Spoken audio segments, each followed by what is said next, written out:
Social মিডিয়ায় বিস্ফোরক যুব তৃণমূলের রাজ্য সম্পাদক, প্রকাশ্যে তৃণমূলের গোষ্ঠীদ্বন্দ্ব। তবে কেবল সমাজ মাধ্যম নয়, সংবাদ মাধ্যমের সামনেও খুব উগরে দিলেন দেবব্রত সাহা। দলে কোনো সমস্যা নেই দাবি সিউড়ির তৃণমূল বিধায়ক বিকাশ রায়চৌধুরীর। তৃণমূলের অন্তর্কলহ নিয়ে কটাক্ষ করতে ছাড়েনি বিজেপি। লোকসভা নির্বাচনের আগে সাংগঠনিক পরিস্থিতি দৃঢ় করতে বদ্ধপরিকর প্রতিটি দল। সেই সময় বীরভূমে ফের সামনে এলো তৃণমূলের অন্তর্কলহ। বিতর্কের কেন্দ্রবিন্দুতে যুব তৃণমূলের রাজ্য সম্পাদক দেবব্রত সাহা। বিধানসভা ভোটে সিউড়ি কলেজের রসায়ন বিভাগের অধ্যাপক দেবব্রত সাহাকে প্রার্থী করে চমক দিয়েছিলেন অনুব্রত মণ্ডল, কিন্তু ভোটে শুধু ওই আসনেই হেরে যায় তৃণমূল। এরপর অধ্যাপককে জেলা যুব সভাপতির দায়িত্ব এবং পরে রাজ্য যুব সম্পাদক পদে নিয়ে যাওয়া হয়। অথচ সায়নী ঘোষের সভার আগে দলীয় বৈঠকে তাকে ডাকা হয়নি বলে অভিযোগ। তারপরই সমাজ মাধ্যমে বিস্ফোরক পোস্ট দেবব্রতর। তার দাবি এমন অনেক কিছুই হচ্ছে যার দিকে নজর দেওয়ার প্রয়োজন। মমতা বন্দ্যোপাধ্যায়ের সভায় যদি দেখা যায় যে একটা ব্লকের যুব সভাপতি ঢুকতে পারছে না, সেখানে ব্লকে গিয়ে সে রাজনীতিটা করবে কিভাবে?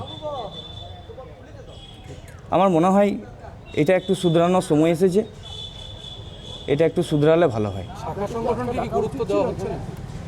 মমতা বন্দ্যোপাধ্যায় এবং দল তো বলছে সেখানে প্রত্যেকটা শাখা সংগঠনকে নিয়ে কাজ করতে, সমানভাবে গুরুত্ব দিতে। সেখানে কোথাও কোথাও খামতি দেখা দিচ্ছে, কাজের লোকের পরিবর্তে কাছের লোকের গুরুত্ব বেশি হয়ে যাচ্ছে।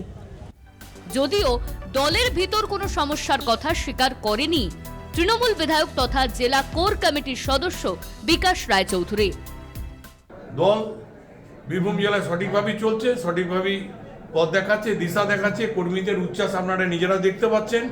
আগামী 10 তারিখ ব্রিগেডে যে জনগর্জন সভা, বীরভূম থেকে 1 লক্ষ লোক সেখানে যাবে। তৃণমূলের অন্তর্কলহ নিয়ে কটাক্ষ করতে পিছপা হয়নি বিজেপি। দেবব্রত সাহা তৃণমূলের যিনি দুবরাজপুরে প্রার্থী ছিলেন, তিনি অধ্যাপনার সঙ্গে যুক্ত। ওনার তো ভালোই হয়েছে, মঙ্গল হয়েছে। কেন সায়নী ঘোষ একটা রাজনৈতিক কীট, এর বাইরে কিছু নয়। তিনি কোনো রাজনৈতিক ব্যক্তিত্ব নয়।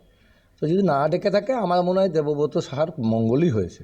কেষ্টমণ্ডল জেলে যাওয়ার পরেও দল তার পাশেই। খোদ মমতা বলেছেন অনুব্রত ফিরে এলে গুরুত্বের সঙ্গেই দল তাকে জেলার দায়িত্ব ফিরিয়ে দেবে।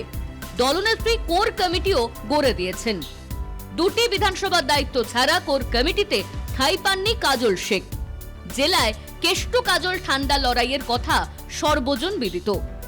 তবে মমতা কোর কমিটি তৈরি করে দেওয়ার পর কেষ্টর নেতৃত্বের কথা স্বীকার করে নিয়েছেন কাজলও।